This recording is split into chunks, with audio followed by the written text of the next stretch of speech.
What's going on, peeps? So, today I have a special guest for you.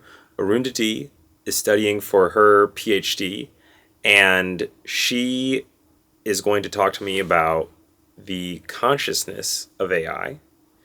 And also, we're going to debate how intelligent these machines really are.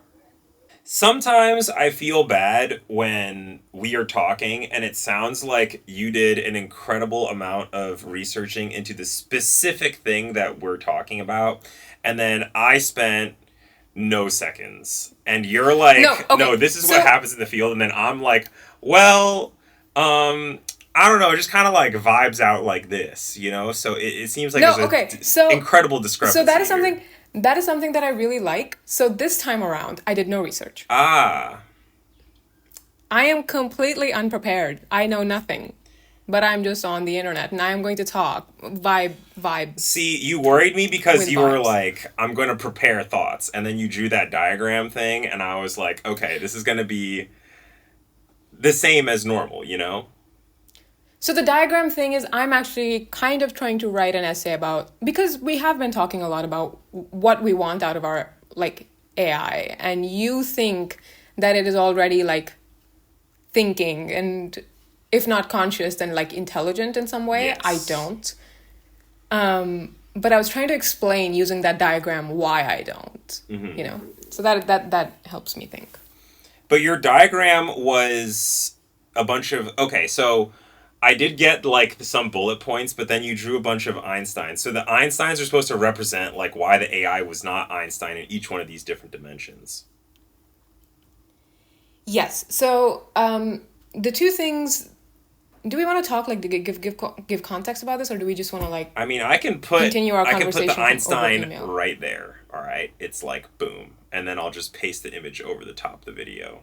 Okay, so the thing that I'm trying to say is that there are two things that I think that AI is currently not capable of. Of course, it's not also capable of like long-term memory. That is why you're like very excited about agentic AI, right? Mm-hmm. Like agentic AI is something that can take a take like long-term memory and have like long-term planning and do a bunch of stuff for you and have like somewhat self-directed goals that you program into it. But I was trying to say that like the kind of thought experiments that Einstein ran before he came up with the general theory of relativity, that was very like creative stuff and that was also like the product of boredom. Like if you were just like sort of daydreaming or like looking out the window and you catch a random thought and you go down that path thinking, huh, wouldn't it be cool to like ride a beam of light or, you know, free fall in an elevator. And that's what leads you to this paradox that you then combine with previous knowledge that you already have. So maybe AI can have that knowledge base, but it doesn't have the ability right now to wander down, huh, this is a question I had. Like it doesn't really have questions in that way. Mm-hmm. It just sort of has this very strong knowledge base that it's trained on. And then it also has like feedback from us. So it learns through that, but it doesn't really like have anything self-directed in that way. Ability to create something brand new. Yeah. Right. Or like even consider something brand new. Not forget creating, forget the abstraction level. Yes. But just even have questions where it's going like this is something curiosity is a nice way to put it. Yeah. Curiosity. It doesn't really have that much curiosity I or any think curiosity. the easiest refutation against the brand new is like you've seen image generation before, right? Yeah. So you can tell that the AI can create something that has never before been seen in a real like picture or drawing. Okay? But then it can just create this completely new thing, right? Just based on things that it knows, it can then go in a different direction. Whereas a person, it might be difficult to imagine it unless you were to really like sit and think about it, you know? Yeah, but you have to prompt it in that direction. I see. So it's just the matter of coming up with the idea rather than just like following along the prompt. Yeah. Hmm. There's no like of course this is also like something that's going to take like a million times more compute than we currently have, or than I can even imagine is possible right now. Yeah. Because imagine an AI that's just constantly thinking. And I don't mean like constantly thinking in the sense of like constantly generating stuff. I just mean like sitting around and having like random thoughts. That's not something that the AI can do right now. Yeah. Well, maybe we just aren't targeting the AI to do this type of work. Are you familiar with how the AI after pre-training goes through like a reinforcement or instruction following kind of training? So there's two pieces. One piece is like, you'd predict the next word. But that's most of the training. Then there's another piece which is very small because it requires a lot of human effort, is like training it to follow rules. Okay? This is the reinforcement learning piece. They also do this in like robotics and a bunch of other fields. But, okay, imagine instead of doing a rule following step, because this makes the AI follow all the rules, it makes the AI like follow your prompt, it makes the AI do exactly what you think. Instead, imagine it as just its organic pre-trained state that just kind of like free flows thoughts just endlessly. Okay. And the reason why I mention this is because there are models that don't have this eventual pre-trained step, or sorry, they have the pre-trained step. They don't have the reinforcement afterward. Okay, like they don't follow any rules. They kind of just wander in thoughts, kind of like much more endlessly. So like the DeepSeek algorithm, like before they had R1, which is the one that follows rules, they had one that was called V3, which is just the pre-train. Okay? And so they behave kind of differently. And then to expand on that even further, like you can imagine a pre-train. Wait, Yes. how differently do they behave? So the goal of the reinforcement learning is to make the model follow the rules of the person who's prompting it. Okay, which is why AIs have the conversational style that they do today, which is because that they were instructed to have this conversational style that they do today, which is like, hey, you are to follow this rule that was input, right? But then imagine, okay, instead of that last step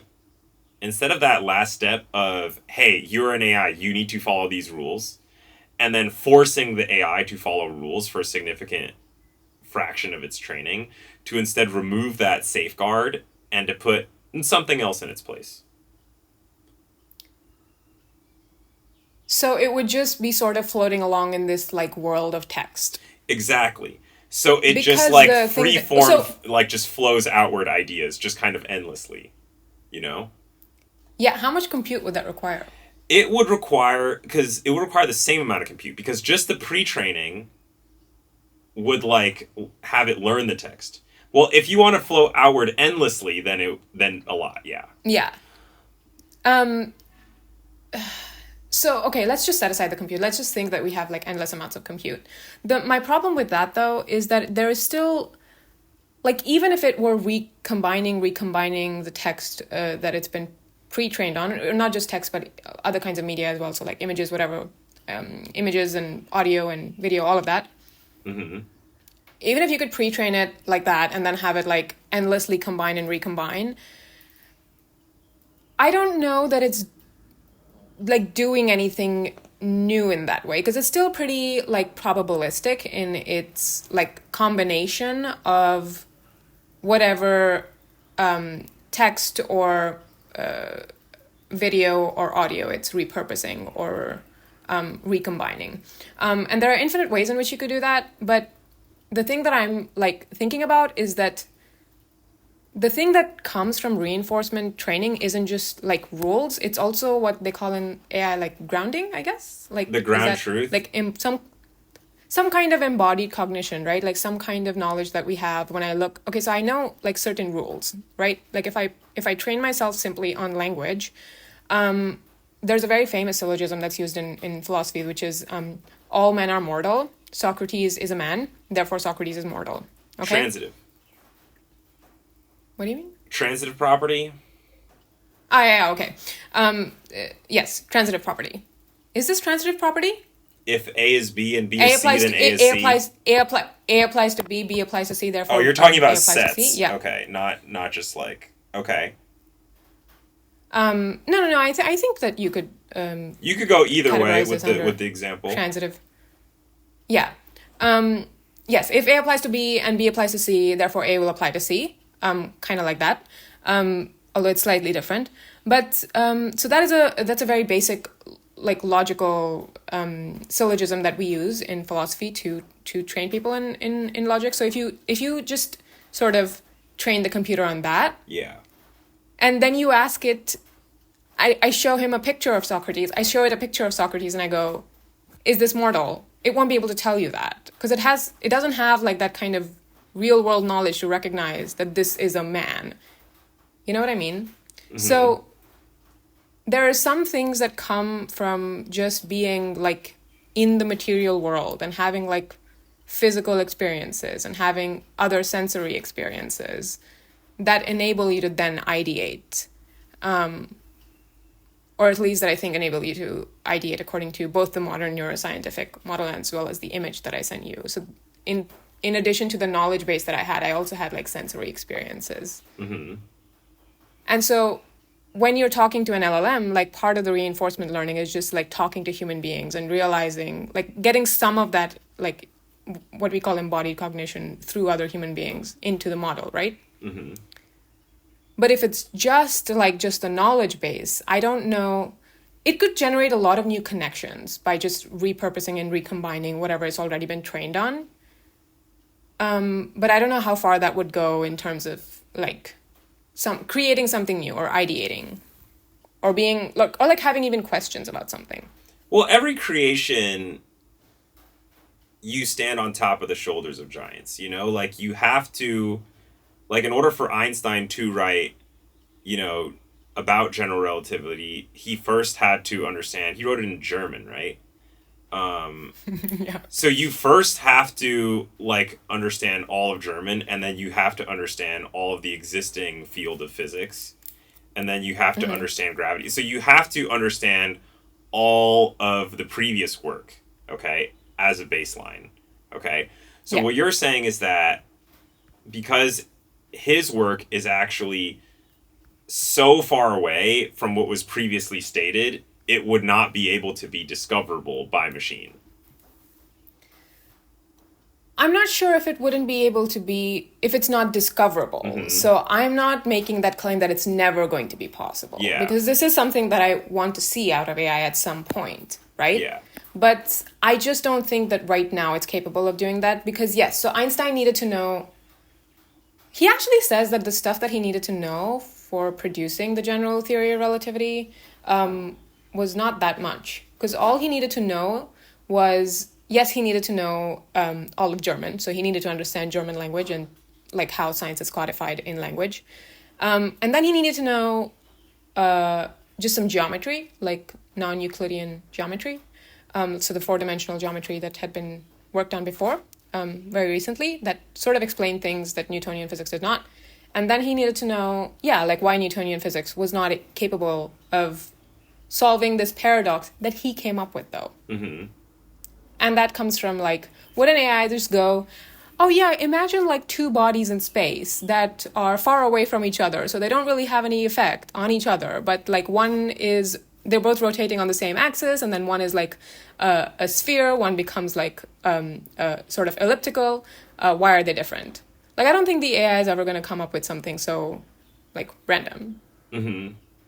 And it's because because that's not there in existing literature. Yeah. Yeah. I think the AI in its current configuration of rule following is not really set up for this type of success.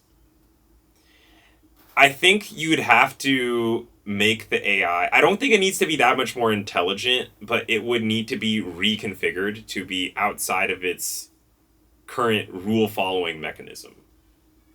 You understand what I'm saying? Is it currently only in the rule following mechanism? Because there is some level of intuition that's required even in what we think is just rule following, and it's sort of capable of doing that. So just through language itself. Anthropic and OpenAI both have a very similar reinforcement learning where a bunch of experts will basically grade the LLM on how it's answering specific questions to the rules.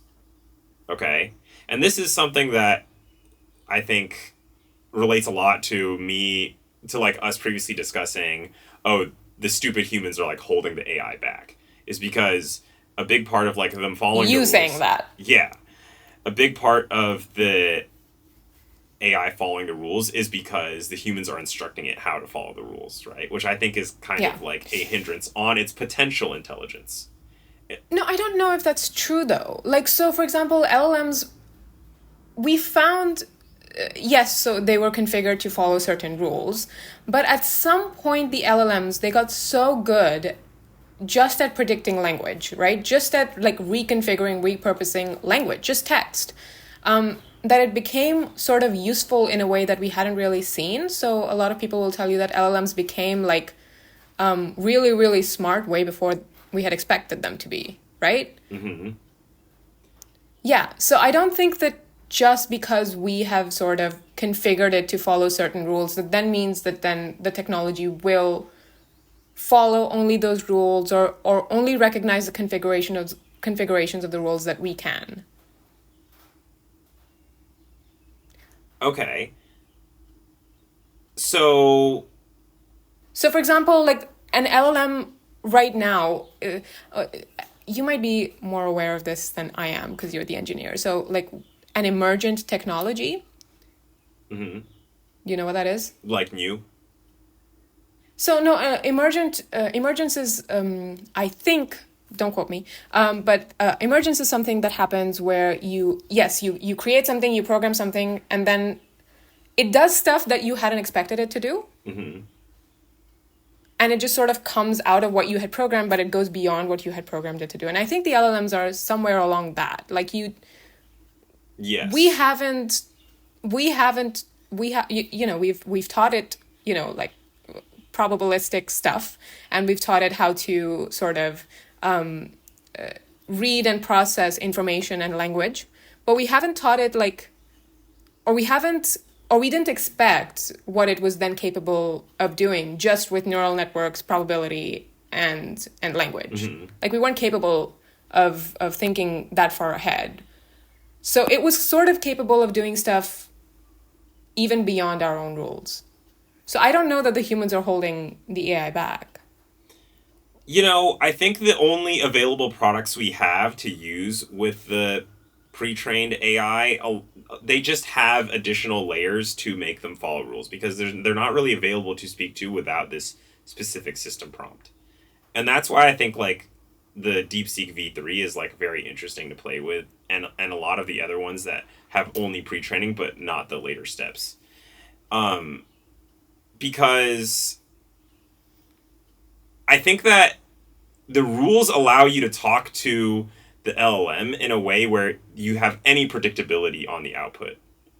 As opposed to, okay, if there were no rules, it would be like you would write a couple of sentences, and then the AI would just predict what sentences are going to come after that infinitely. Okay? So it's like, let's say, I think the best example would be like, let's say you're writing, it would just presume that you're writing in the beginning of a Reddit post, like a Reddit comment. Okay? And then imagine where that comment could be like 5 million words later. Okay? You don't have a goal. You just know that you started it like this. Okay? 5 million words later, where are you at? And like maybe that's not special relativity at that point in time, 5 million words later. But what I'm saying is that if instead the AI were instructed to just accomplish a very general goal, okay, as opposed to like, you need to literally follow this rule in your next couple of sentences, then that could be something that's more creative. That's more Yeah, out of the box. I agree with that. Though I would say instead of like, there's a flight somewhere here, and I don't know if you can hear the peacocks. No. Okay, good stuff. You will be able to hear them in the audio. So what I was going to say was that So I would say that the AI still needs some kind of goal. So what you said about having like a general goal is probably right. But then I worry like in order to create the kinds of things that I'm thinking, or in order to be able to ideate or be innovative with everything that it's been trained with, as well as, I mean, some knowledge, like some grounding will have to come in at some point, some like knowledge of the world that we have just by existing in it. So it would have to sort of go, do we then make the goal like the same as human beings if we're assuming that human beings' goal is like intellection or reason or whatever? Or do we make that goal something else that is then sort of subservient to the human being's goal? And then what would it be able to produce if it were just subservient to human beings' goal, or if it were the same as human beings' goal? Do we want to give it that level of, I guess, like autonomy and independence from human beings? See, I'm not sure if people are willing to put as much effort into teaching the AI as they would a human being. And I don't know if that's true. No. Again, I really don't think so, because think about this. The AI is currently being taught, like this current reinforcement mechanism, I would say is being taught like you're in second grade. Okay? It's like, here's the question, and then what's your answer? Okay, that's right, or that's wrong. And that's it. Like, that's all of your, like, you have so much world knowledge, but then to actually cater that into, like, how to speak to people is just extremely limited. You know? And it's because you need to do a lot of iterations. There is no room for, like, hey, think for 5 million words, and then let me just assess all of that to see if it was intelligent. Okay? However, for a human being, okay, if you are speaking to even a child, all right, you could, like, hang out and talk all day and then be like, hey, based on what we talked about today, I think, boom, generalized advice. Okay? Or, like, based on stuff that you've been telling me about, like the last couple of months, boom, generalized advice. Okay? Whereas the AI currently has basically no generalized advice. And that's what I'm saying. The thing about that though is that it's easier to do that with children because children have knowledge in a way that AI does not. In fact, like, the weird thing about the AI is that it's very good at doing things that adults find hard. So it can be very, very good at, like, solving logical proofs. It's very good at math when it's not interacting with a lot of human beings. It can be very good at finding connections in scientific material. It's very good at information processing when it's, like, large amounts of data. But it's not so good at the stuff that, you know, children are good at, which is, I don't know, some kind of spatial awareness, some kind of knowledge of the world, some kind of, like, hey, what will happen if I put this in my mouth? So giving generalized advice to a child, I don't know if we really give generalized advice to a child anyway. We are giving it, like, very specific knowledge that we have and advice that we have as adults. So perhaps giving advice to an adult would be a better descriptor. Because I don't think you give a child, like, advice based on everything they've said in the last couple of months and then give them, like, a super long future, like, piece of advice. That feels probably more like you're talking to an adult.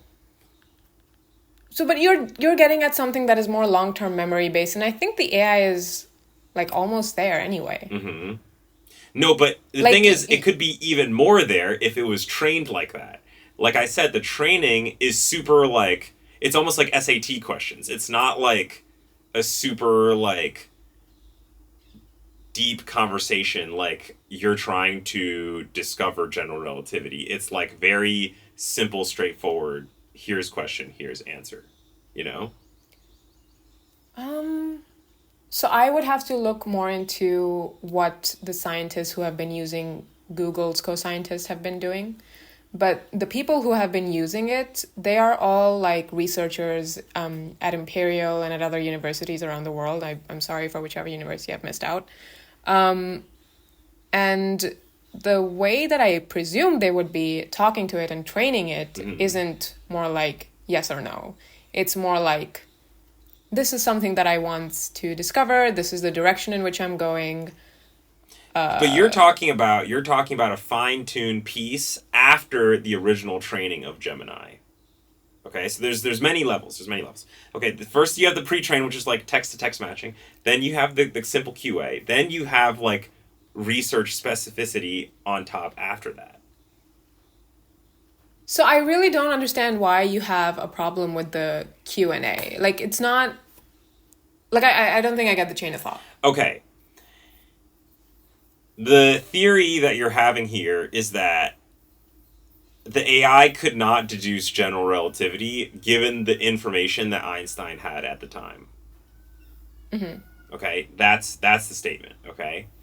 And what Okay. I'm saying is that you could train the AI to think in a much more complex and creative way than it currently is being trained. To the point where So, but I I think believe that... you could deduce grand theories. Like, Yes, but you still need that Q&A training. yes, but in a You very different much need it. different form. Because basically I'm saying that the Q&A right now is too simplistic to kind of unlock the real future of the intelligence of the AI. So I don't understand, like, why you want to... The thing that I don't understand is why you want to sort of reconfigure the Q&A training as opposed to adding more layers of training on top of that. I think that it's probably kind of the same. So you do want some level of Q&A, but you also want like the longer term like question as well. I Yeah. think you want some of both because you don't want to ask the AI like what is consciousness, and then the AI is like, why am I talking to you? And then it just gives a diatribe about how you're dumb. Because you want there to be like this level of like service kind of baked in. That's like the simple QA.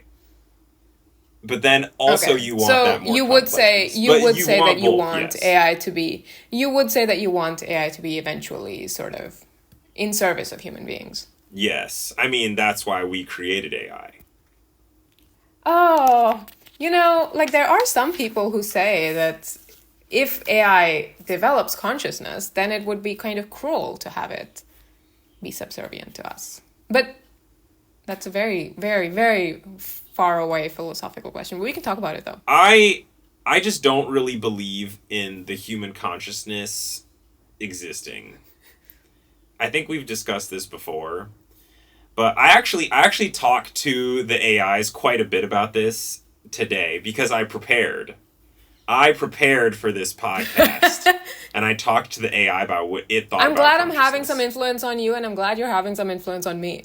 And the AI was like, I'm also glad. The AI was like, there are certain things about the human experience that the AI could not possibly like understand. Okay? And then I also back checked it against the consciousness Wikipedia. So I'm like super in depth on this now. But it was like saying how the existence in the physical world as a biological object makes you different. The ability to like exist for a long period of time and basically accumulate your state over a long period of time like makes for a different existence of consciousness than the AI, which doesn't really have a differing state day by day, which I think also is programmed in because the AI could be automatically retrained on all of its input every day, kind of like sleeping, but it is just not. It's just reset back to the original every day. So why does that make you skeptical about human consciousness? Why are humans in the belief that their perception of themselves is so different than anything, than any other perception of the self in any What are, organism? like, how do you mean? Any Ah, okay, every so you animal think can like... just perceive itself and then react based on its perception of itself, and it understands that it exists through time. So like, So that's a very, very good question. And this is like a very deep philosophical question as well. So there's so much stuff that you said that I kind of want to get to. Okay, so you said firstly, that you think that AI cannot possibly have the same level of human consciousness because it does not have the same like existence in the material world. It does not have the ability to accumulate That's what experiences the over time, AI right? told me. But I'm just like, why does But that I even don't add see. to intelligence? Like, if I kick something and it hurts my leg, like, did that add to my intelligence that I know that that's Yeah, what it did. happens to my leg? See, I don't Yeah, think it so. I did. don't think so. I think that just relates to my anatomy. It doesn't relate to general intelligence. So you don't think that you discovered something about two objects colliding and then also the neurological response of pain that you would have in your brain? I think the intelligence is baked into when I then express that feeling with text. Okay, so exactly, but that knowledge is not in the text. You are codifying that knowledge through language, Yeah. but that knowledge came from the experience. But someone else interprets my code, and then even though they don't feel any pain in their leg, I still presume they're intelligent when they understand it. Yeah. So then the AI can describe this pain, but even though the AI doesn't even have legs, it understands that there is a being that has legs. So, So, like, why okay, does it good even question. matter if you even have a leg? Okay, so I think this was recent, right, where they were talking about can an AI like intelligently navigate through different streets, blah blah blah. I think they were doing this experiment at MIT. Again, don't quote me because I didn't prepare for How this dare you? podcast. So they were doing that, and they realized actually that the AI was very very good at inferring which way to go based on all the text and codified in language knowledge that human beings had given it, Yeah. right? But then it came up against novel situations where a road was blocked and it didn't know what to do because that Oh, was a new same as situation. Google fucking Maps. So, so then it doesn't know what to do. So, if it hasn't already been codified by other human beings, then it won't know what to do because all of its knowledge just comes from language, whereas our knowledge comes from both language that other human beings have codified for us, as well as our own experiences. However, what I want to say is that theoretically, I'm again, setting aside the questions of compute and like material possibility, theoretically, it's perfectly possible that an AI could have that kind of sensory experience. I mean, robotics is trying to work on this, right? Like just kind of having like AI have the same sensory experiences that maybe human beings do. So it could on some level like have that kind of embodied knowledge, and then if you add like very very long-term memory to it, again setting aside questions of compute, then you would theoretically be able to combine the two things that make human beings intelligent or conscious in a way that AI is not. I'll set aside consciousness, I'll just say intelligent. Okay, so you're saying that, like, if Stephen Hawking can't actually feel his legs, then he's not conscious. Let's just say Stephen Hawking was born in Hang his on. final state. Hang on. Okay. Hang on. So consciousness is very different from intelligence. Stephen Hawking knows what it's like to exist, This is so complicated because it's getting into disability studies, and I'm very nervous Just about be what I'm as going to say brazen next. as you possibly can. Well, so Stephen Hawking does have some level of like knowing what it's like to exist in a body that is disabled and does not move in the way that able-bodied human beings can. But then, he like, does what have, the like, AI some does, because it experience. reads about Stephen Hawking, it also understands that he can't move. Like, it's the same. The perception of others, I think, is definitely the same in the AI. The only difference is good question. if you perceive yourself in some weird way, like, super differently because you have a physical body. So again, this is why I'm nervous about talking about Stephen Hawking, because Stephen Hawking is one individual. Yeah. Okay? With ALS. And the number of people with ALS in this world, I mean, I would say that's a minority. And they're all unconscious, is what you're saying. I'm not saying that they're unconscious. What I am saying is that maybe our knowledge of like navigating a road, for example, would not come from the people who have ALS. If that makes sense. Right. But you could still imagine a But also, person with like that Stephen disease, King. like, reading enough stuff about navigating roads that they So also know ALS. how. So again, ALS is kind of like a motor disability. You're making me speak about things that I really don't have any knowledge of. So I'm really sorry in advance if I offend anybody. I'm just extremely nervous right now. Hmm. But I do think that Stephen Hawking still has some perception and some like perceptual Well, he abilities can that see. people. Yes, exactly. Yeah. He can see, and also, I think that he can. What is the device that he uses to then like speak, sort of, or like translate thoughts that he's having I to don't know. It's like the iPhone voice? that's, like, attached to his neck or something. Yeah. So, there are still some like there is still some awareness of being in a body, Hmm. even one that is not perhaps able-bodied. It's still a body, you know. And some of his knowledge does come from that. So I think that gets to exactly what I'm saying, which is that why does the body add anything to your consciousness? Your consciousness is just the perception of yourself. So if you have no body, but you still understand that you have no body, you're still perfectly conscious. Yeah, I mean, it doesn't have to be like exactly like a human body, Right. but there has to be some kind of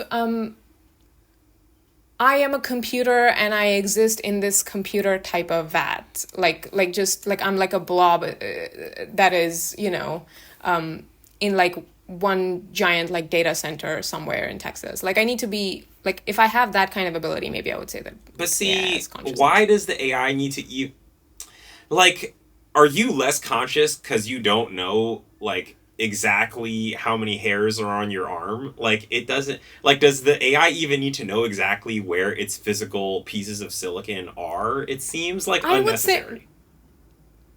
Like, what is so that you adding to your consciousness of, like, awareness of self? okay, so I think that you're getting at different questions. So I personally, I don't know if this is generally a position that people would have. I could probably divorce intelligence and consciousness. Hmm.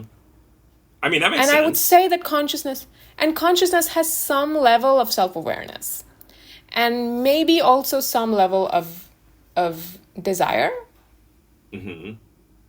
which would then take you towards, questions like who am I? What am I here for? And that would then make you ask questions about like the state of your existence. And so at some point, if you were to say that AI is conscious, then it would probably have, I would say, these questions about like, well, exactly what kind of existence does it have? Let's define consciousness a bit more clearly. So, Great. Let's just define like the one of the hardest philosophical, like just let's just like I solve one of the said, hardest I philosophical read the questions of all time. Wikipedia. You know, Okay, you've so made me you're read not multiple Wikipedias, of which one of them was consciousness.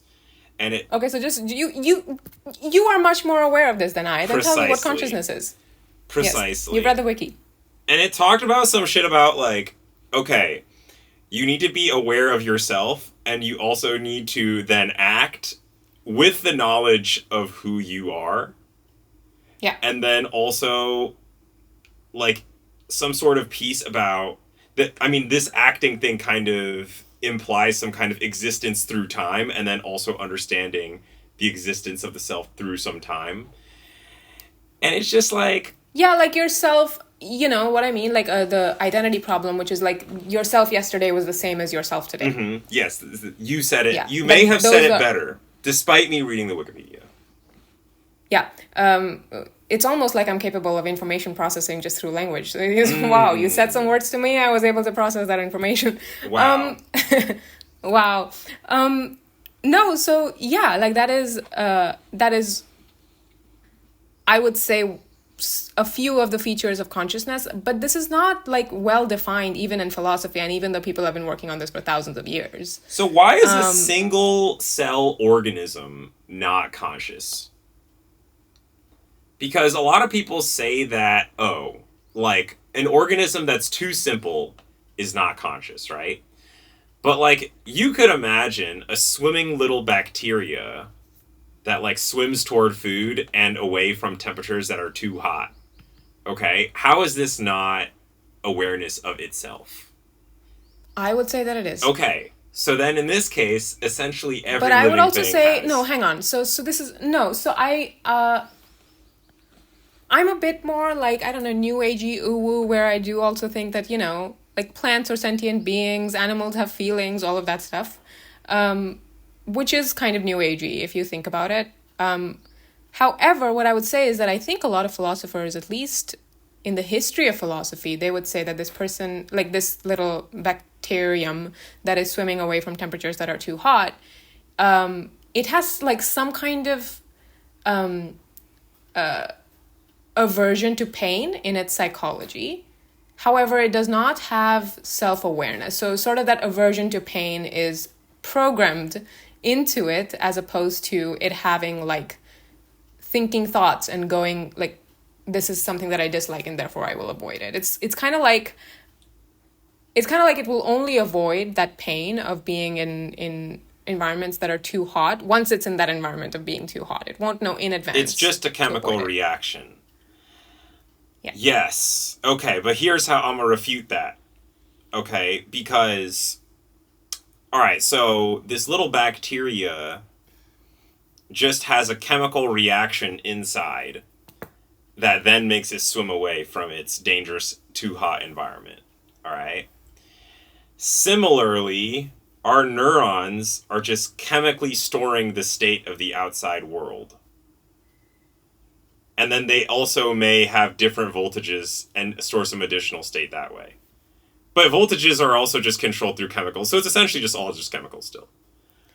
Yeah, but we have greater compute power and long-term Okay, memory but and it is planning and still the also like, same no, hang idea. on. No, it's really not because, okay, the bacterium is sentient. It can feel pain, okay? And there are animal rights activists who can tell you that animals also feel pain. Animals feel joy. Animals feel pleasure. They have like, a psychology that is very complex. Maybe not as simple as a bacterium, but definitely not as complex as a human being, but still complex enough that we should care about it, right? Mm-hmm. But you can imagine this on like a spectrum. But at what point we should compare and equate it to like the complex knowledge of the world that human beings have, I am not the expert on this. But you can imagine that there's a spectrum of complexity in like the brain where like, yeah, bacteria, very, very small organisms, insects, they have maybe a lower level of complexity than the human being. So, the whole point of me bringing up our friend the little bacteria was because I am trying to go back to, is the AI conscious? Okay, and people today, Yes. I think, just astutely say, just resoundingly say that AI is not conscious because they're like fearful of the idea. But I think I don't I know. think an organism, I think a being that is much much simpler than what the AI I think is, like a bacteria, I could still make the argument is conscious by like this Wikipedia definition of what consciousness is. But would you say that like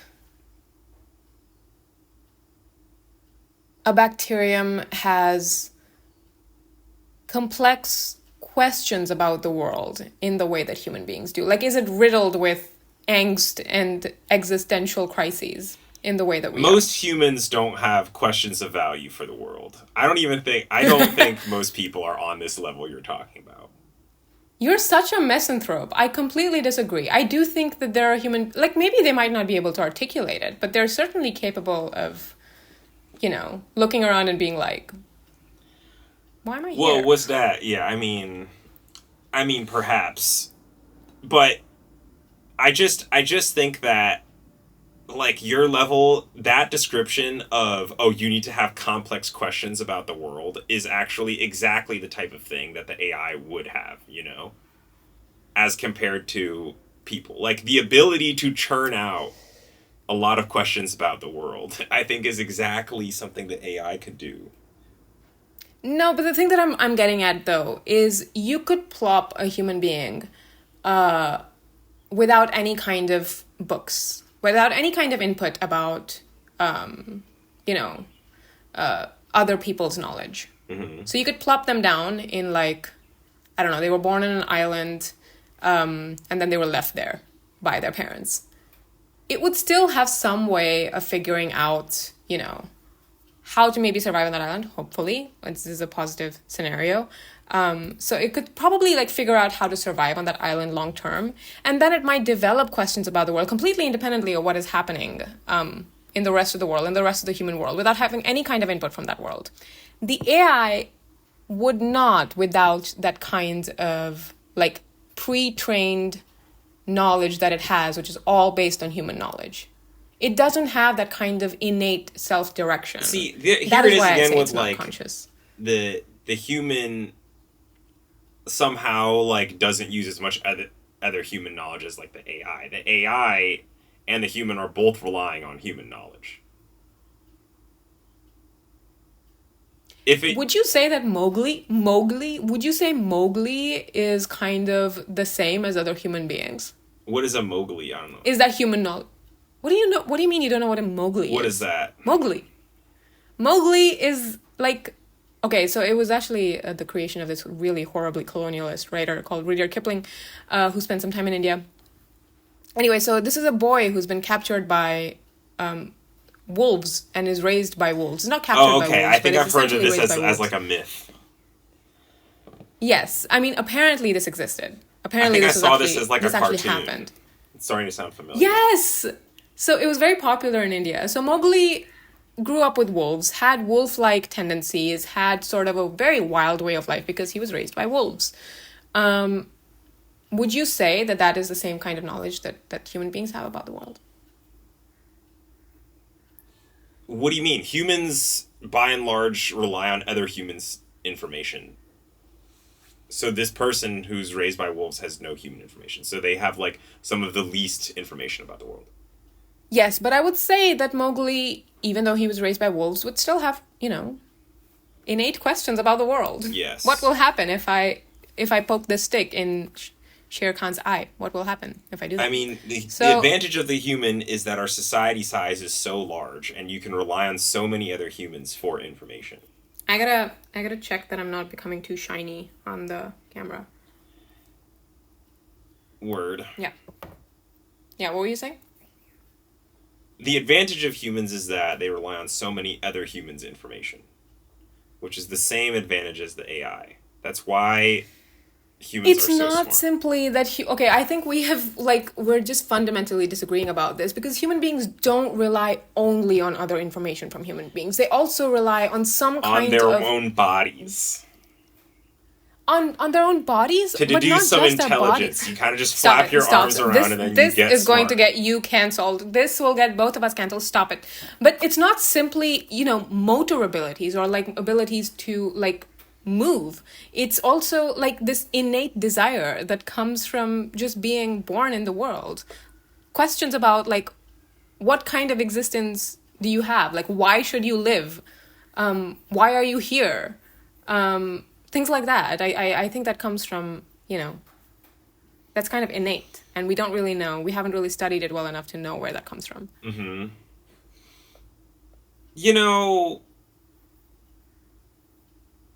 Is that innate? Or is that just like people just observe other people kind of like thinking these thoughts and then just also say these thoughts? I don't think that... Do you think most people think super extensively about like why they exist minus an external prompt? Like imagine your boy you're being raised by wolves, right? Do you think that boy spends like more than 20% of their time thinking about why they exist minus other human beings? So of course the Mowgli might not have the language to articulate what he's because the text, the codifying is what makes you intelligent to begin with. No. Yes, it is. Okay, so we're talking about different things. Again, you're talking about intelligence. I'm talking about intelligence plus consciousness. Mm-hmm. And I think the two are separable. So I'm talking specifically about things that come from maybe consciousness and not so much intelligence.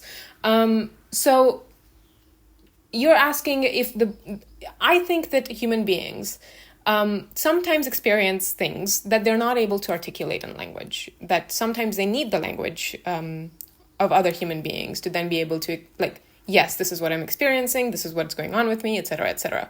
But they are having those experiences and those feelings that are coming from inside. So, for example, have you read Madame Bovary? I haven't read a thing in my life. Okay, so it's this novel about this woman living in like rural France, and she is incredibly depressed. Okay, and she has like this shopping addiction, and she ends up like whatever. I won't Is give you it the like a spoiler, but modern day story? no, it's not like modern in the sense, maybe like the 1800s, I Uh think, huh. or 1900s. I'm not sure. So this this novel essentially, this character, Emma Bovary, she's experiencing all of these like horrible feelings about being like, you know, trapped in this society where she cannot have the kind of life that she wants. But she doesn't know how to articulate it. She instead starts shopping. So it might manifest as different behavior, but I think a lot of human beings are capable of not only capable, probably do have those emotions and those feelings. I Mm-hmm. think most human beings would. Okay, this is recording. This is recording. I have the fan on now, so if anybody can hear that, I'm very sorry. And it's Raymond's fault. Aren't you glad that you have a physical body? Ah, makes you so intelligent. Actually, I read, as you know, I read a lot of Plato, and he constantly complains about being embodied in a mortal form So he because wishes he was an otherwise AI.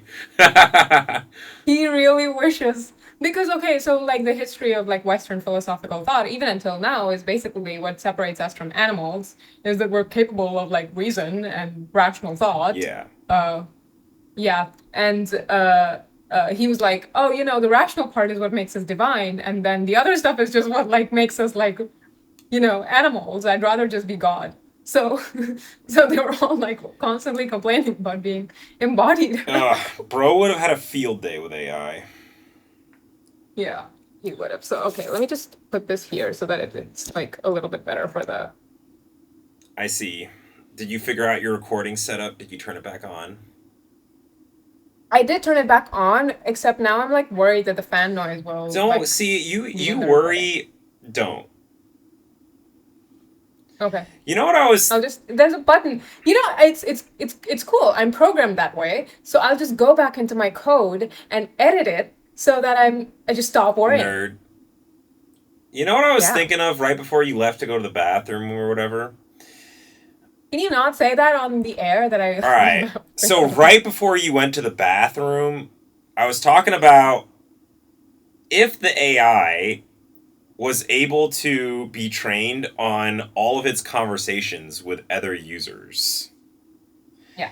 This would be the most conscious being ever. Okay? Because it would be able to understand its own existence from so many different angles that it would be unlike any human being. Okay, but the thing about this is like text processing and language processing are different from understanding. Mm-hmm.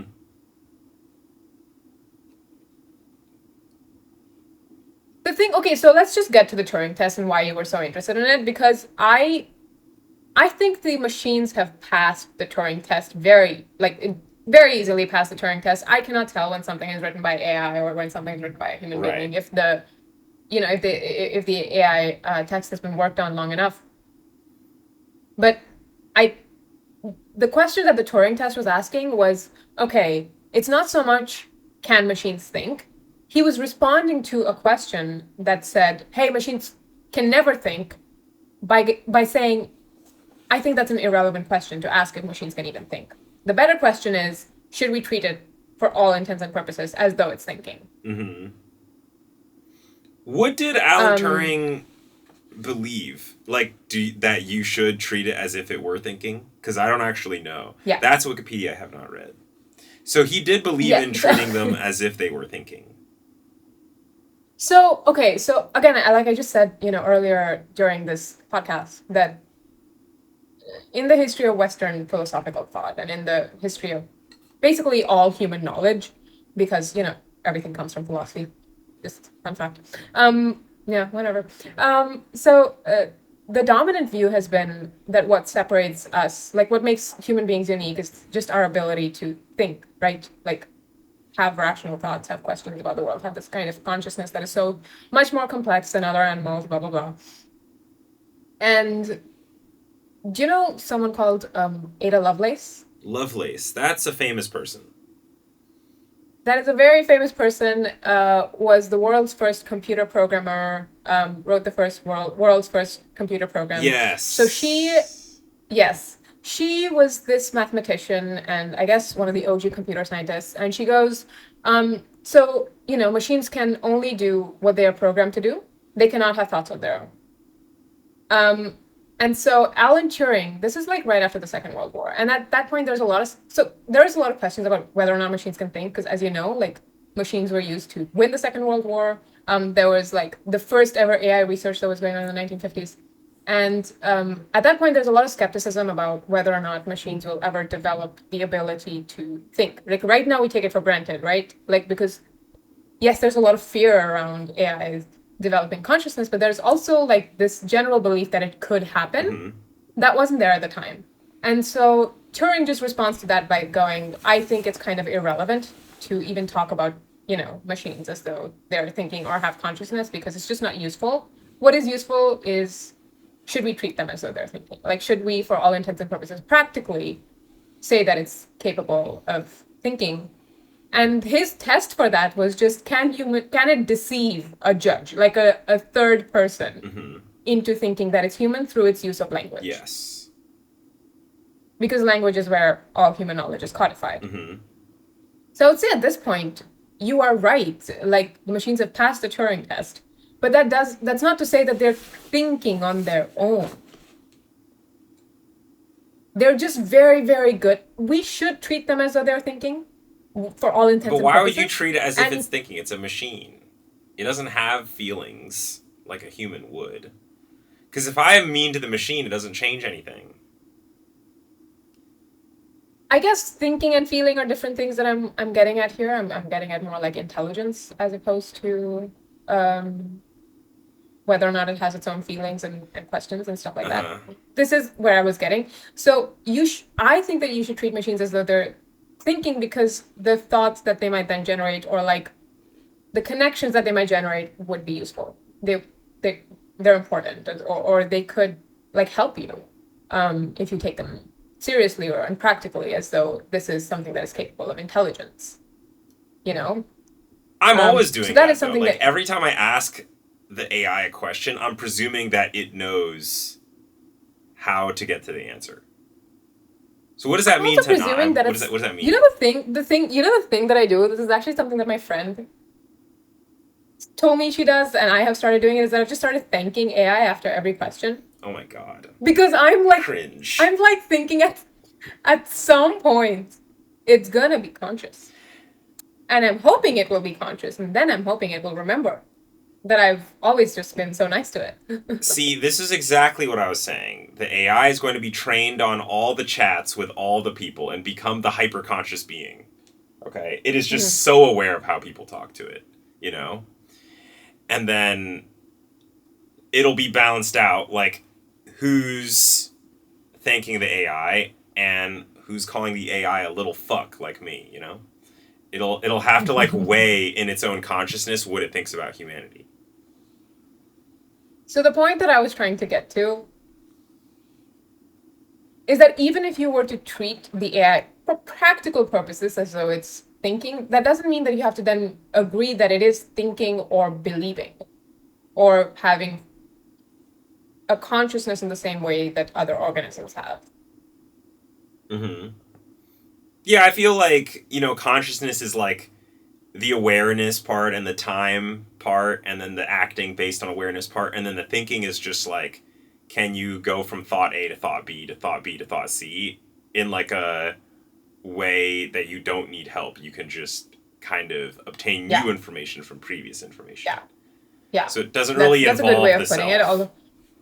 Yes, that is a good way of putting it. And I would say also the most difficult part about the consciousness thing that you just said, that's the awareness. Mm-hmm. Not so much. I mean, the memory is very difficult also, just in terms of like how much compute we'd need for that kind of memory. Yeah. but the awareness is the hard part, because I don't know how we would even program that, or how we would go about programming that.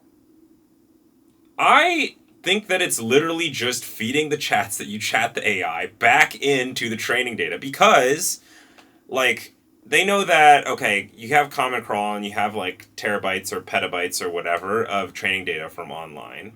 But if you have, like OpenAI does, 400 million people chatting per week, and then if each of them in total generated like even 1 kilobyte of data, it's still a very significant amount of training that you could just put on top. And then I think that would already make it so much more advanced, because then the AI. Because here's the thing, right?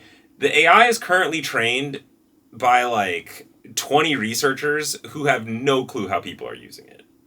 You know, like they're not talking to it like the average person would on the outside. And I think this is.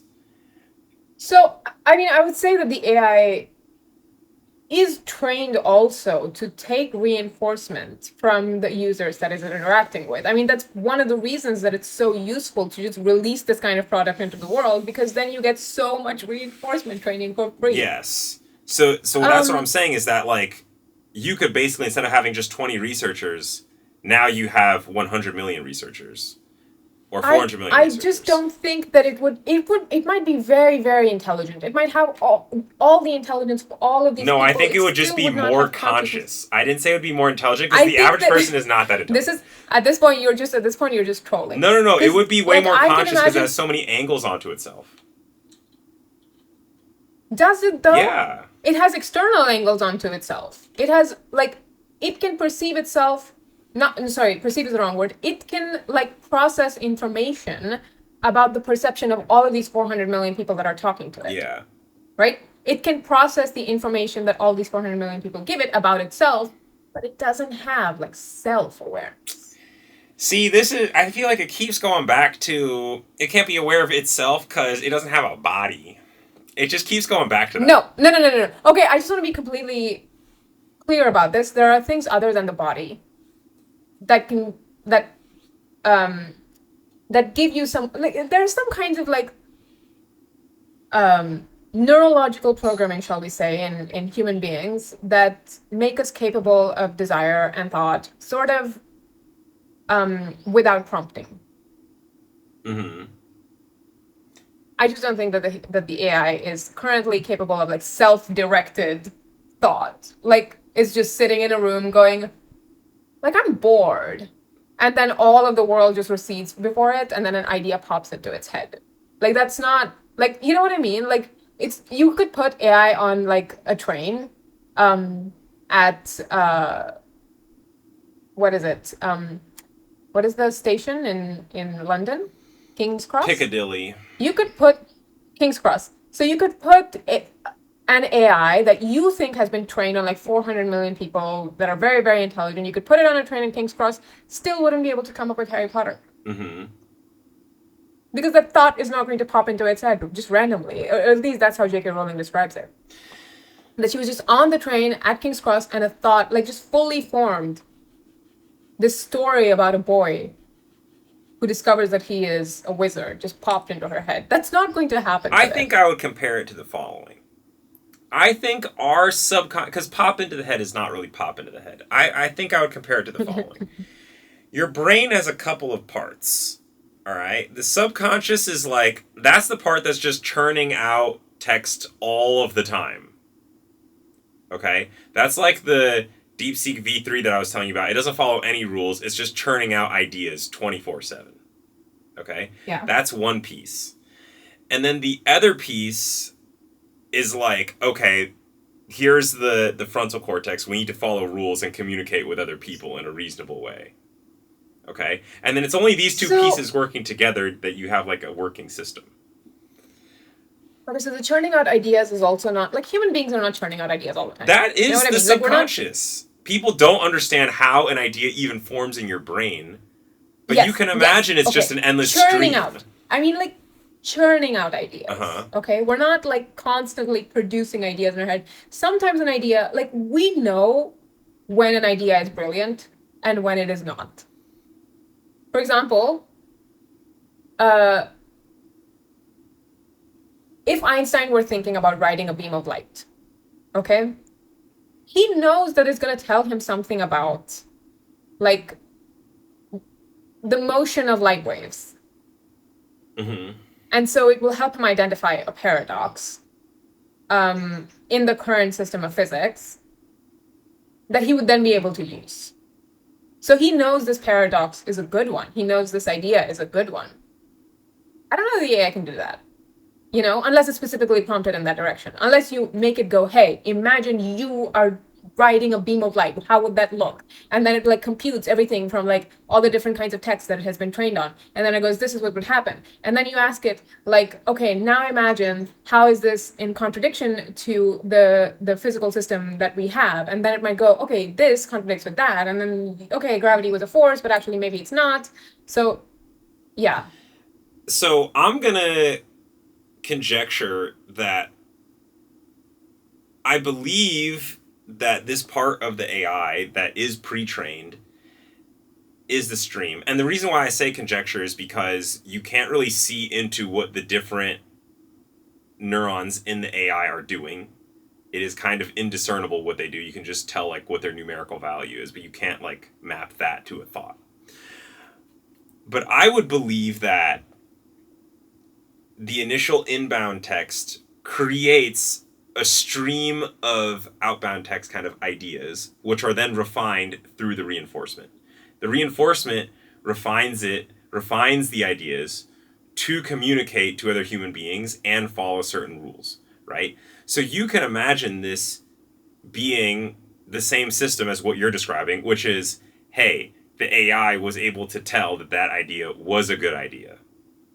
Because this idea refinement and communication is basically the same as I can tell the idea that I had just now was good. Is that not the same I don't know that idea? that's true. I And this is conjecture, I said, because you can't actually tell what the different pieces of silicon in the AI are actually meaning when they have the different numerical values. But that would be my guess for like, the AI has its two states of training, and like each one of them clearly has like a specific part, whether it's rule following or whether it's like prediction of text and its knowledge base. I just think that that is a very like it's an unfortunately simplified view of consciousness. Maybe again, like maybe if we just solve this much, maybe again something might come out of it that's like emergent and capable of doing stuff beyond what we had predicted. Mm-hmm. But I simply don't think that that would be enough for AI to be conscious and capable of imagination. I would I would want to see there's so much that goes into creative thinking for human beings Yeah. that we don't know.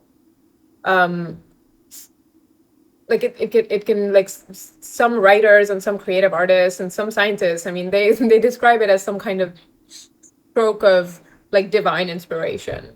You know, it's kind of like that, and we don't actually know like how much goes into it because it's very difficult to test creativity like through fMRI because then you're like asking a creative person to be creative while they're in like a lab Mm-hmm. and they've got all these things on their head. So it's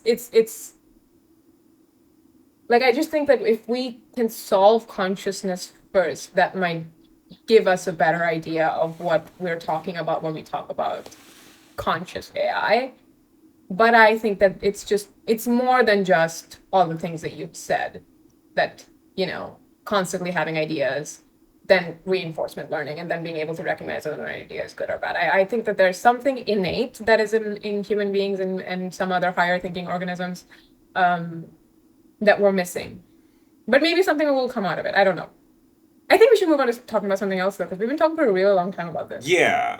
But this is something that I think about a lot. Like, this is kind of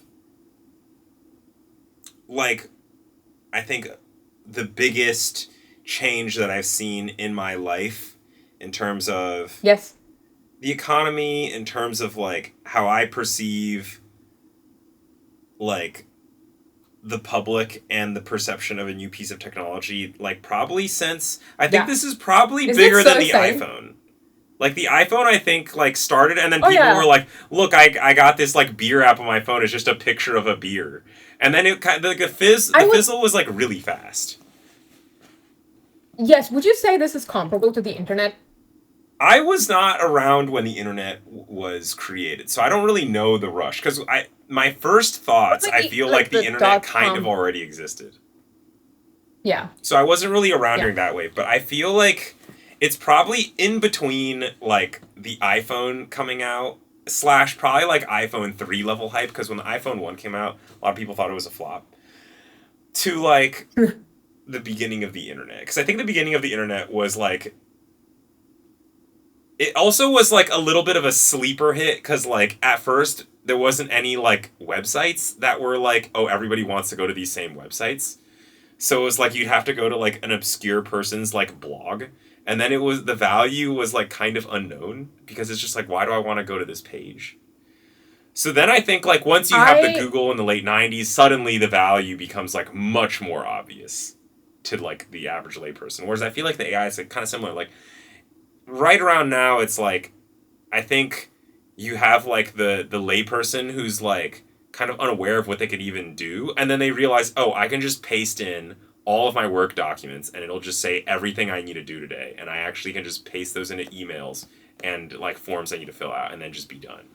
You know, like we're approaching I this actually level. think like we're approaching that level of like yes, AI being capable of doing a lot of things that we would want an assistant to do, but I in the medium term I would say like it's even bigger than either like the lowest level impact that it would have if we like actually can utilize it would be the full impact of the internet. I think it's so much bigger.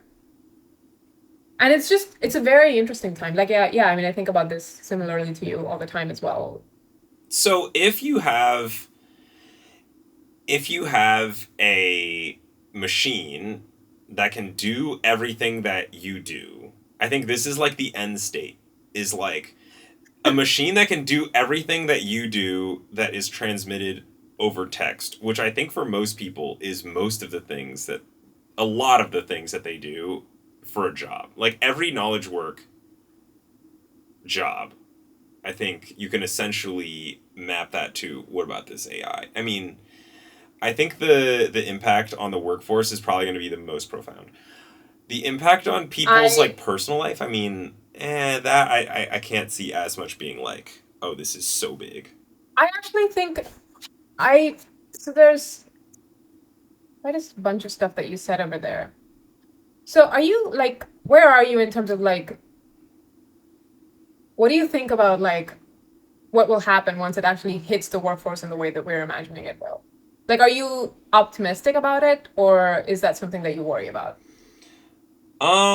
I think in the short term, it will definitely be bad.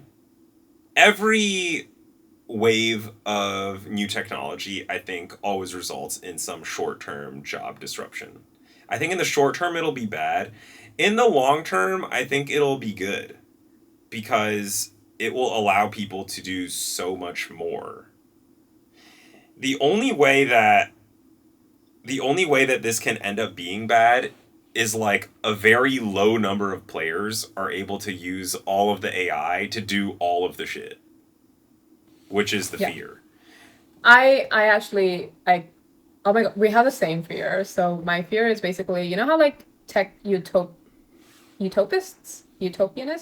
Seems like the people who word. think that technology will turn the world into a utopia. Those people, they kind of go, okay, the best case like scenario of this is like this state of like radical Abundance, abundance yeah. where yes, my fear is like the opposite, which is this radical scarcity. That's a fear, like that's not what I'm saying will happen, Mm-hmm.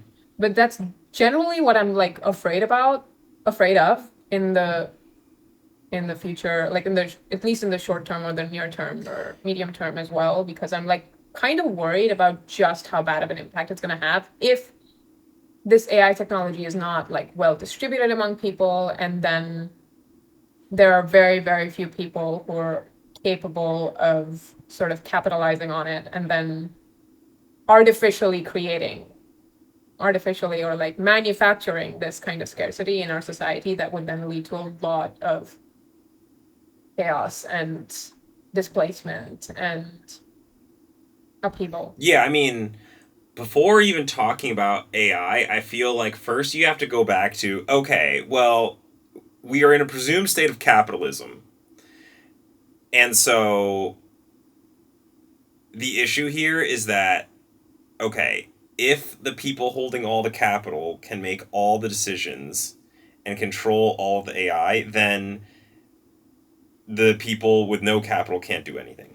So I think this is going to depend on, well, how much does the AI cost? It's going to depend on a couple things. Because if the AI is cheap and you can be like, okay, AI, make me a company. Okay, AI, do something that like gets a robot that starts farming for me. Okay, like if this is like within a reasonable amount of AI expenditure, then you can imagine it's like an equalizer. Okay, but if you imagine that like all these venture capital firms are subsidizing the AI to be far cheaper than its true cost to run, and that every AI is actually going to be at least 10 times more expensive than its current cost. And then there's going to be an even bigger model that's even more expensive. And then you're talking about like, okay, every time you chat with it one time, it costs like $100 or something. The scale can go up as high as like the scaling law will provide for how many GPUs you want to run for a single query and like how many GPUs it took to This is train. a great plug for like renewable energy sources. Just saying.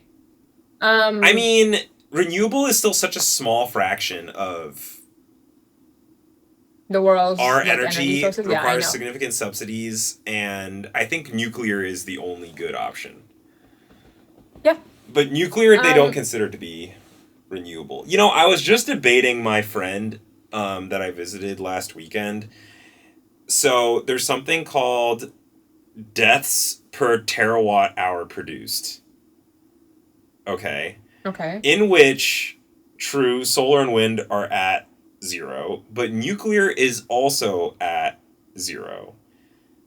Yes. Okay. And the reason why it is effectively at the same scale as solar or wind is because it produces so much electricity that, and also you can put the waste so far away from people, and then the radius is so small that it is effectively a safe energy. So in the realm of imagination, I can completely imagine like AI, transforming our society such that we realize that we want to distribute this technology to everyone equitably. We realize how much it costs. We start, transitioning to renewable slash if nuclear is not considered renewable, then nuclear energy sources.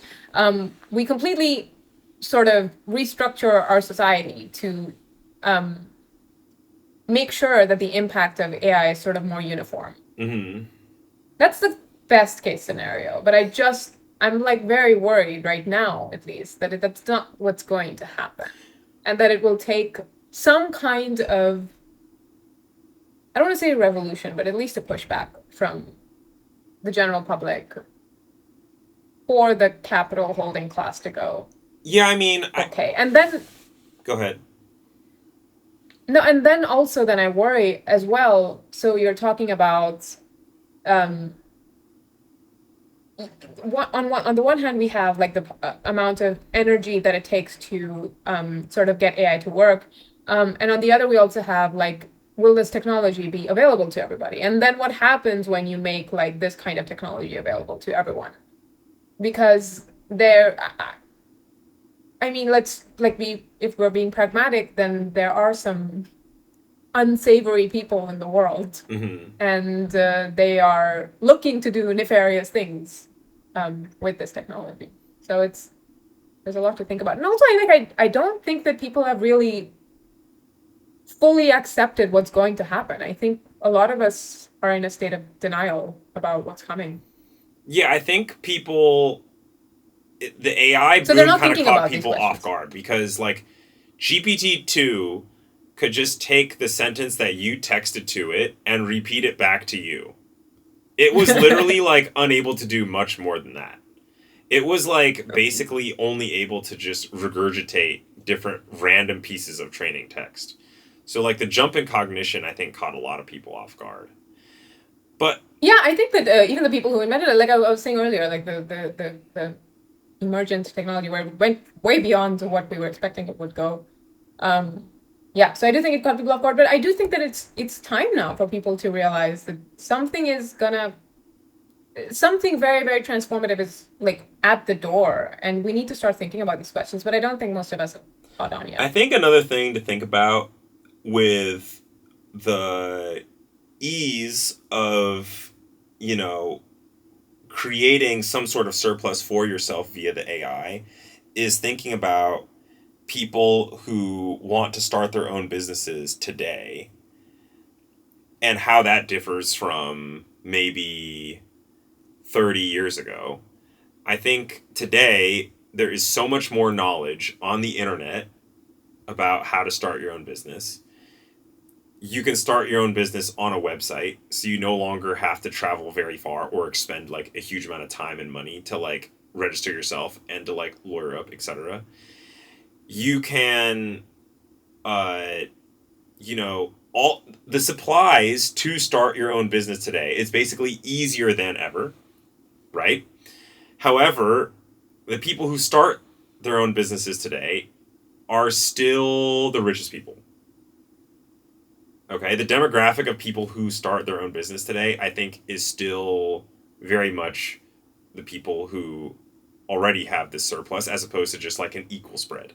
However, I think the thing to observe is if starting your own business becomes so easy via the AI, if generating some sort of surplus for yourself, like I was saying before, like what if you could tell the AI, can you turn my yard into a farm? And then it would just set off and do that.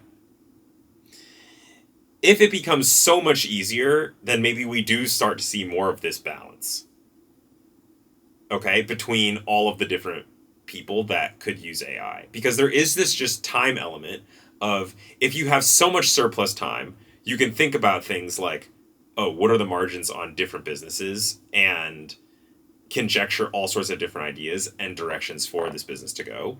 Whereas, like, if you don't have free time, you can't think about this. So there still is this, like, constraint. But now, if the AI makes it so easy that you can go straight from someone's unique insight to, like, generating some sort of benefit from that insight, if that actually just becomes, like, one shot, then you could see it swinging back toward equality. Yes, but what you're describing is a situation where that AI technology is sort of available to everybody to use Yes.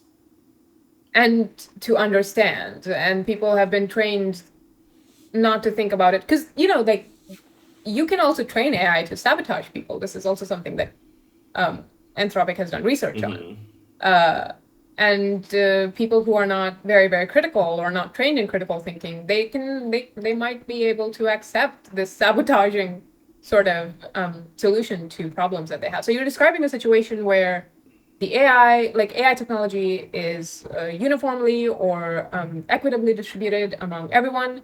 Uh, then that AI technology is capable of producing solutions to a level where currently it is not. It's also capable of doing stuff for you, so executing tasks for you in the real material world, Mm-hmm. where it turns your yard into a farm, which it currently cannot do. And then also like giving you like the best possible solutions so that you then can trust it, or that it's not giving you like incorrect or intentionally sabotaging solutions, and then you can go ahead and trust it, and then you can do other stuff. So you're describing like a very, very wonderful scenario, which I would love to see happen, but I'm not so um shall we say, I don't want to take that it's going to happen for granted. Oh, for sure, no. I think there are a lot of possibilities. The rise of the AI scammer is definitely very hot right now. Yeah, like have you seen like did you see the series that The Economist did on like the scams that have been happening worldwide, My parents like the sent me scamming industry? something about like people taking YouTube videos, cloning someone's voice and then calling like family members, pretending to be them and demanding huge ransoms. So, This happened recently to somebody I know. mm-hmm, So it wasn't like, okay, there wasn't like voice cloning technology, but somebody, so I don't even know if this required AI or whatever, but somebody got like their social media got hacked. And then from that social media, messages were sent out to friends and family asking for money. mm-hmm. And if you could, and people did lose money sending See, this this person sounds money. unlike AI. This doesn't. It's not Yeah, no, unlike it's not AI. It has AI. nothing to do with But AI because, like, I could just no, take your no, it password doesn't. and then do this. Like, No, exactly. So it doesn't. Just imagine like just how much like things are going to change once people can actually clone your family members' voices. Because right now, the things that we tell people, at least here, is unless you see them in person or they call you and they tell you, "Hey, it is really me," um, don't don't even pick up the call or like don't send any money, don't click on any links. mm-hmm, So this is what's been told to people here, but just how much worse it's going to get because the scamming industry is already really huge. mm-hmm. I mean, in terms of like the impact for the overall economy and this idea of like super surplus, currently the economy, I think like I mean, relatives send each other money, but like I feel like this era of AI scams, the only thing it's going to do is reduce people's trust in AI, but not actually like break the economy or like our working system on the whole. No. That's what I'm saying. So it does make the AI scammer n times more capable, but does it like Yeah. if the AI is hyper capable, does it like break the idea of surplus, presuming that it was otherwise working? I don't think it changes that. It only changes like some people are now fearful of like the AI overlord, but like it doesn't actually, and they're just much more fearful of it. Get to this topic of scams. What? How did we get to this topic of scams? Because I'm finding it difficult to relate to. Because you were like, oh, I'm so fearful of the AI and what it could do for people who are No. acting poorly. Oh yeah, okay, so nefarious actors. Yeah, that is something that Yes. I mean, I think about it as like scams is like the way most people would be exposed, and then probably state actors. yeah, state actors and also like I mean, are we talking about militaries as included in state actors? Sure. Yeah, I'm a little bit worried about uh, technology being made so open and available to everybody that certain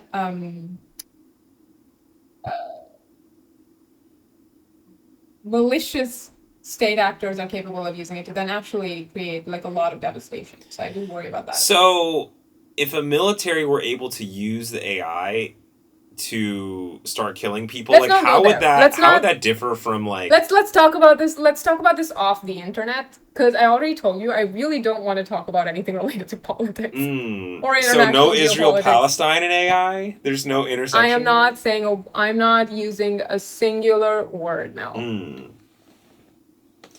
Damn, that's all the important subjects though. Everything is political. I would say that for my Because own where are career you? currently, talking about AI is more political than talking about politics. How do you mean? Because I feel like most political issues, like that. My face looks so weird in this camera. Like, hang on. Like, I gotta do. It's like the light is weird, so it's giving me like a very like the sun is moving, so it's kind of changing the lighting Mm-hmm. for the way that I look on camera. I might have to. Please continue, though. I'm listening. Shoot, what was I saying? Maybe I'll Mm, just have to move like. I think this is the light is still fine, It doesn't look fine on the but phone but vision. that thing Okay. is like super close to this camera. So like, how different could the view really be? My face looks weird. I promise this is not what I look like. This is whatever. There's like weird shadows on my face We'll live. because of the position of the sun. We'll Okay. live. No one's looking at you. It's okay. Everyone's looking at you. what I was saying was that the people in the AI space, the founder space, like the software engineering space, like people don't follow politics super heavily, but people do follow AI super heavily. And So this is a political topic for you? How? you would be surprised at like people will like fight you about your prediction about what's going to happen about AI much more aggressively than they would fight you about like Ukraine. I'm not surprised by that. You could say any take on Ukraine and you will not get any pushback. But if you like say some subtly weird thing about AI, people are like, "Dude, what?" And then they'll debate you on that. Okay? And that's what I mean. Okay. Um, fine. But is this like political in the way that like is debating you is fine? But is this political in the way that it's kind of like you can't talk about this because otherwise you will like face severe consequences? I don't think that would be the case. Is that the case? Yeah, I don't think that's the case. But at the same time, like, No. I wouldn't say that's politically the case in the US very much either. About politics? Yeah. Well, I mean, obviously I there's some takes that you would get like canceled for saying, which is probably not possible for AI. Um I think the AI is so new, and everything about the future about AI is so speculative, even among the people who work on it.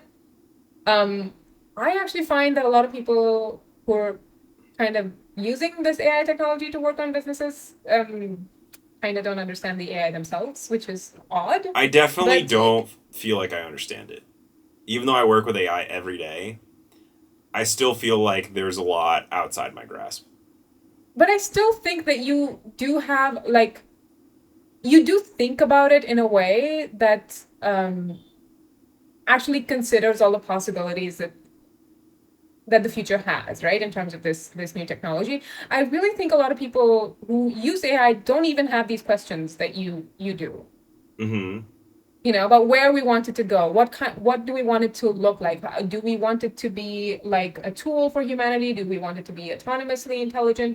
All of these questions that we should be thinking about. How do we want it to impact the workforce? What are we going to do when it actually is capable of replacing like 9 or 10 jobs at once? I don't think people are thinking about this stuff. So I find it 9 or 10 job that sectors, not 9 or 10 total quantity jobs. if we're talking about like business owners, I mean, like, okay, these 9 or 10 people can be replaced with just one AI. Mm-hmm. Um, so those are the questions that I would like to see. At least when I talk to like startup founders here, they're not really talking about this stuff as much. Um, but yeah, I mean, it's also new and speculative that you could be very, very wildly wrong, and you could be very, very wildly right, and there's no like real like moral significance attached to the things that you say. I, Whereas when you talk about things like Ukraine, when you talk about things like even tariffs, which are, I mean, purportedly economic, but they're going to affect people's lives, you start talking about this stuff, and it very quickly becomes either you're a bad person or you're a good person, and that is why I'm a little bit more hesitant to talk about that stuff on the internet and in public. mm-hmm. So even if AI is generating more debate, I don't think it's as like volatile or like as sort of like nuclear a subject as like politics. Yeah, I think so. I think I'm just kind of observing the little pocket of San Francisco and like the AI, like the height of the AI wave, you know? Is this the height of the AI wave? I think this is like the first height of the AI wave. There's something coming next that I'm a little bit more excited about. A lot of the founders, like some of our investors also do talks and stuff, and they talk about how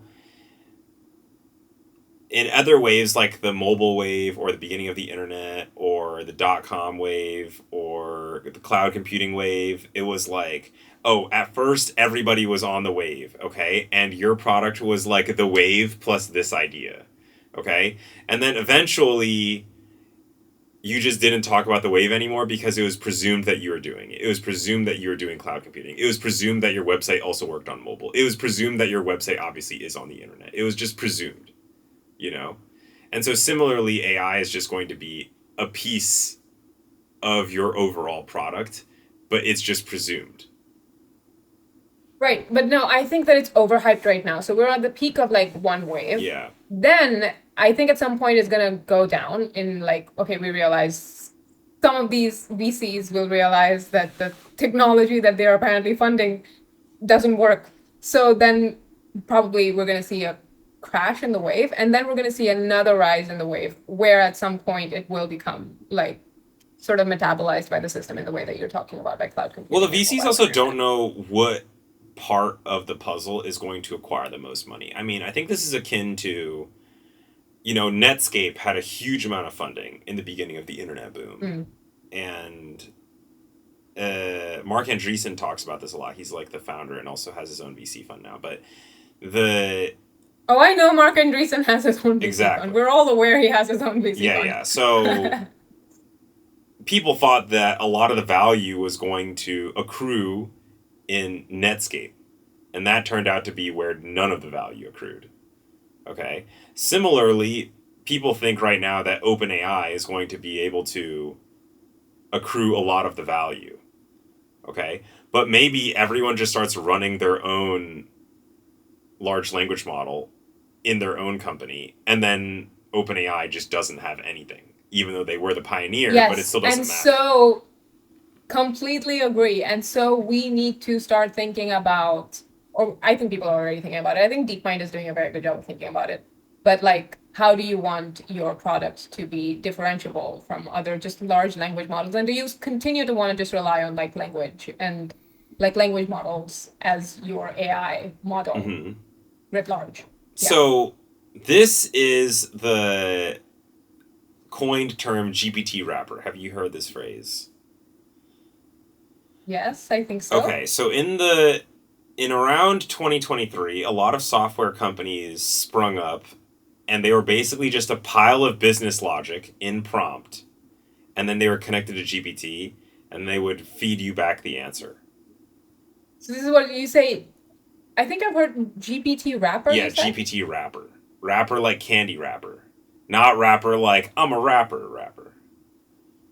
Ah, and you say, okay, like in 2020, a lot of In businesses 2023, erupted where they were when like, GPT-4 launched, a lot of GPT wrapper companies came out where all of their ah, internal code yes, was okay, so I just do understand. business logic plus a call Yes, of yes, GPT, and then it would feed you back that answer. yeah, yeah, yeah. Okay.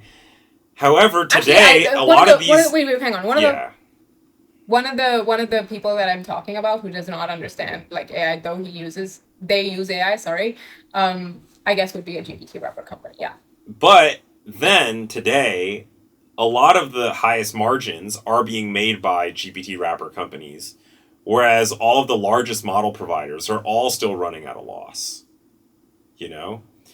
So maybe the GPT wrapper company ends up being the winner, even though originally it had like no differentiation in terms of like money raised, it had no differentiation in terms of like anything, but it just ends up being that the business logic is the most important and your LLM In the chops short aren't. term, sure.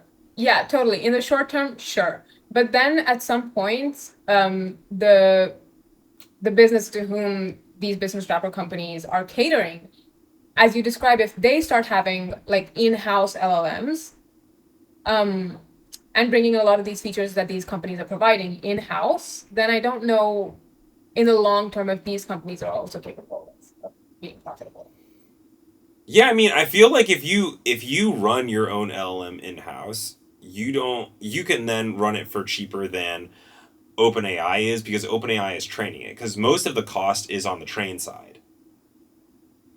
The vast majority of the cost is on the train side. When you're paying for predictions, you're actually just paying for a prorated amount of training cost.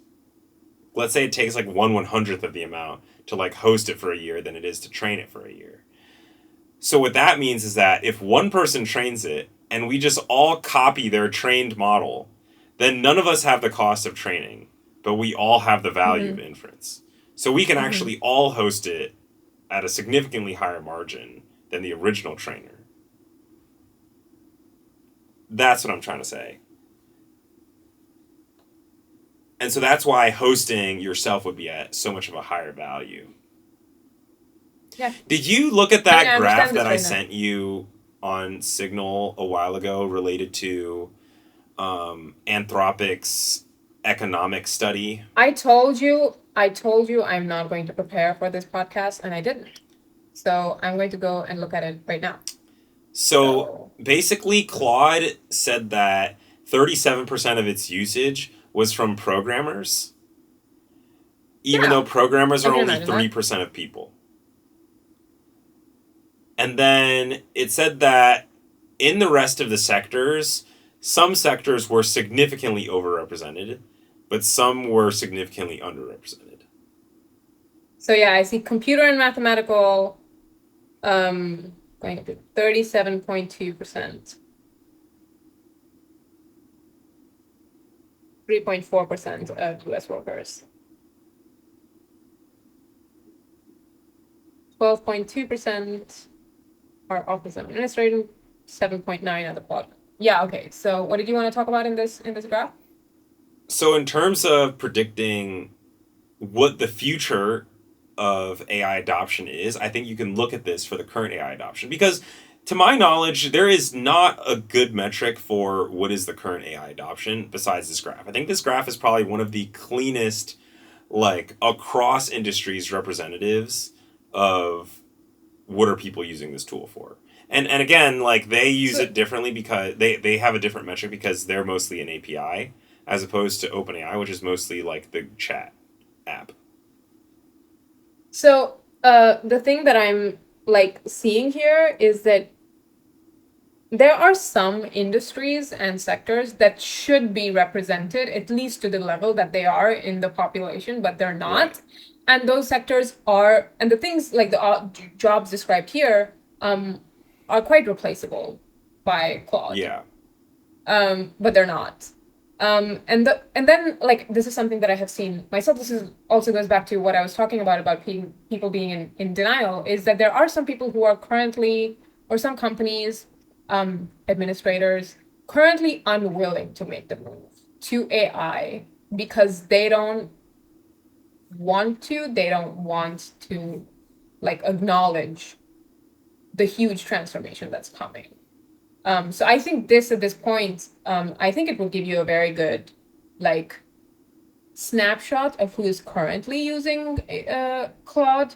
But I don't know if this is a good way of predicting the future because at some point I think those companies, sectors, administrators, businesses will have to sort of face the music and see that a lot of those jobs are replaceable Mm-hmm. um, by Claude or similar AI. And so it'll be a shift just much later on by a company who is using the AI in a way that the existing one does not. Did I tell you about that? Did I tell you about that legal firm Harvey that like does legal analysis for? They like are supposed to Yeah, replace paralegals. yeah. That CEO did a really good podcast about how they want to have their product integrate with existing attorneys because of how challenging it is to break into the industry with no pedigree. And he was like, he said that literally they picked the name Harvey because it was a little bit similar to Harvard. Harvard. Yeah, I so saw that coming. Okay, so yes. And that's a perfect example of What like they continue. don't want to adopt new things. It is about pedigree, it is about tradition, it is about this is the way we did it. It is about like status because inbound status equals outbound status, you know, this game, right? Okay, so there are a few things that I want to address in what you've just said. So I haven't listened to this podcast, and you should send it to me, and I will It's listen to not it. popular. It's this guy is not very So it's famous. it's fine. It's okay. I'll listen to it anyway. The first thing is yes, the legal industry is incredibly obsessed with pedigree. They are so elitist. I would say the only comparable industry to that is philosophy academia. They are so elitist as well. So unless seriously, there's like also like a huge number of like people who study philosophy in undergrad who end up going to law school, right? Because it's very, very similar that way. But I would say that the legal industry is even more elitist than uh, philosophy Yes. academia, which is what I've heard from people who've gone to law school and are actually working as lawyers.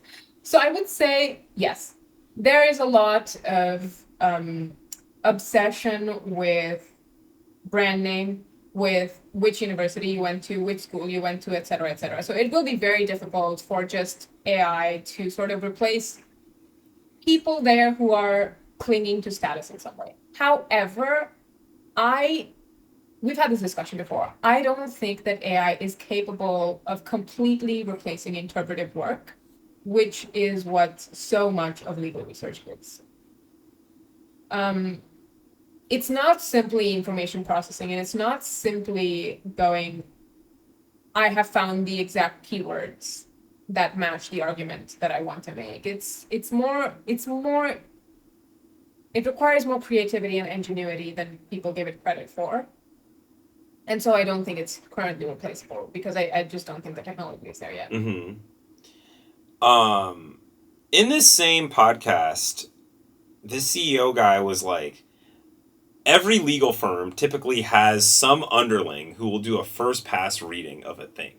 And that will only be Mhm. 90% flat accuracy. And you're like, what is so bad? But Yes. like, Yeah. it Yeah. is only possible to like get to the legal bound accuracy of 99.99% if you've had like 7 people all read it with like 90 to 99% accuracy each. You know? Yes. So the thing is, like, even those people who are doing the first flat read, they're not capable of going. This is also why, like, no law firm is capable of winning all the cases that are winnable. Just because maybe they don't have as many people who can do a flat read of all legal documents that exist and that can find all the arguments and the connections that they need. Yeah. So the AI is going to be very useful in that domain. However, the interpretive work, the creative work, the actual, like, how do I use this one connection from like 1885 to my current 2025 case? How am I going to make that um, sound reasonable to a judge? That requires a lot of ingenuity that I don't think the AI currently is capable of.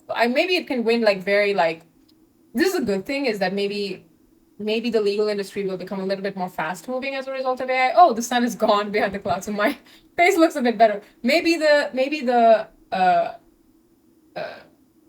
So yeah, maybe like cases will move a bit more quickly in the judicial system than they do right now. That might be a godsend. So then like lawyers can actually focus on the cases that are a bit more difficult and require a lot more creativity. So that is one way in which that I think that AI can really enhance productivity in the legal sector. Completely replacing lawyers and paralegals is like, I think that's sus. At least right now. I don't think that's There's a happening. different company called Ironclad that was looking to replace just contract work that attorneys do because that is the most repetitive, the most drag and drop. And so they've had a lot of success too.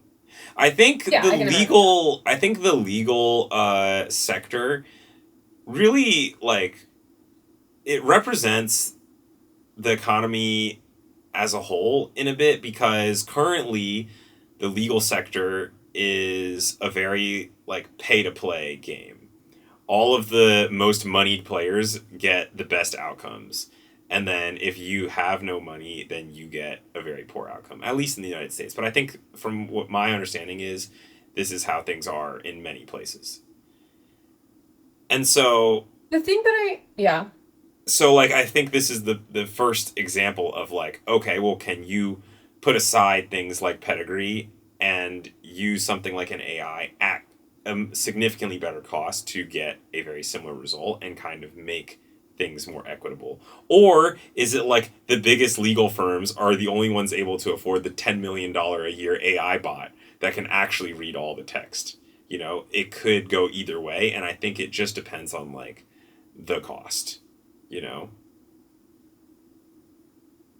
I mean, in terms of like grunt work that's required in the legal industry, yes. Mm-hmm. In terms of like the routine, repetitive, annoying work for which you would also need an attorney, yes, but in like the best attorneys are paid for a different reason than just doing contract work or damn the sun is back. But the best attorneys are not paid just to do contract work or like, like routine repetitive tasks. Um there's a lot of arguing and interpretation and general lawyering that That requires I don't creativity. think that requires like a human being, Hmm. not a predictive technology. It requires someone that went to Harvard. No, this is actually something like even right now, I You think this is mention quite a people's problem. universities all the time because I feel like Did I? yes, after I graduated college, I no longer thought about school like basically ever. But I No, can because tell I this am is in still school like still. So I do. yeah. So I am okay. So I'm still in a PhD program. So this stuff does matter to me, and I did have to look at like um which school. There were schools I did not apply to Hmm. because they did not have the pedigree that The I needed. pedigree. Yes. So this is very much a thing. Um, The pedigree. I would like to see it done away with. I will say that much. But I'm, as you know, like I'm kind of a pragmatist, and if there are things that if there are hills that I don't need to die on, I will not die on them. The pedigree, I think, is something that will not die from the AI because it's just like a person. Like you can present like the top tier quality work, but then it just will not be judged because it doesn't have the pedigree. You know, it's just like Yeah, Einstein's like original general relativity paper because he worked at a post office. No one read it for like 2 years or whatever. yeah. And so I think that actually will still be kind of like the discovery problem and pedigree are still like insurmountable via the AI. It doesn't really matter your quality of work because reading I is would still say actually slow. that it's. I would say that it's actually much worse now, the pedigree problem, than it was back in 1905 because he was still able to publish those Yeah. papers. They just weren't read by a lot of people until a couple years later. But I would say, like, right now you have like unique kind of pedigree to even be published, if that makes sense. Like there are people who will not consider your work if you don't have that kind of But can't pedigree, you which just is put a something on big archive problem. and then just tweet it up and then you get published? It's possible. You know what people do? Like we get since college I've been getting these mails from like random people all over the Yeah. world who are like, I have been reading so and so's like metaphysical treatise for like the last 2 years, and I have written like a 60,000 word thesis on it. Will you please read it? I would like you to have this consideration because they just like they know they'll pick like certain universities and they'll pick certain departments and they'll just mail you stuff that they've been working on because they know like it's just very difficult to break into an industry like this without pedigree. Mm-hmm. Um Did you uh DM